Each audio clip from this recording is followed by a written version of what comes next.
మన దేశం అమెరికా కంటే ఫాస్ట్గా ఉంది.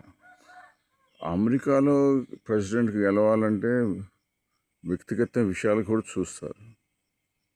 అది అప్పుడే ప్రెసిడెంట్ అవ్వగలరు. మన దేశంలో ఏముంది, మనం వాళ్ళకంటే ఫాస్ట్ రాజకీయంలో. ఎవరు డబ్బు ఇస్తే వాళ్ళే, అంతే.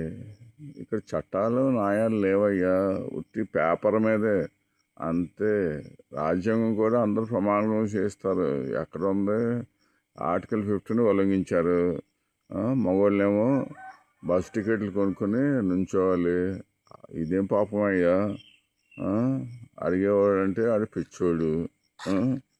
అది అదేనండి సంగతి. ఇప్పుడు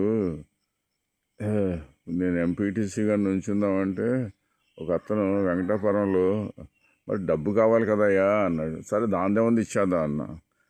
అరే అక్కడే పెద్ద చిక్కు వచ్చింది. వాళ్ళ ఇంట్లో 10 ఓట్లు ఉండేయంట, 50,000 కావాలంట. ఇప్పుడు ఆ 50,000 నేను ఎక్కడి నుంచి తీసుకురాను ఆయన? అసలే నేను ఆర్ఎస్ఎస్, అసలే రూల్స్ రెగ్యులేషన్స్ అన్నీ పాటించాలి, లేకపోతే మననే ఎలవేస్తారు, తీసేస్తారు. అది సరే చూద్దాం వచ్చే ఎలక్షన్లో. మరి జనాలు మాయ జనాలు ఎవరు డబ్బు ఇస్తే అసలు డబ్బులు ఎందుకు ఇస్తున్నాడు ఏంటో తెలియకుండా ఓకే లగెత్తుకుంటా చిన్నపిల్లలు 100 మీటర్స్ రేస్ లాగా డబ్బులు లాగేసుకుంటున్నారు. మరి చూద్దాం, వెయిట్ అండ్ సీ.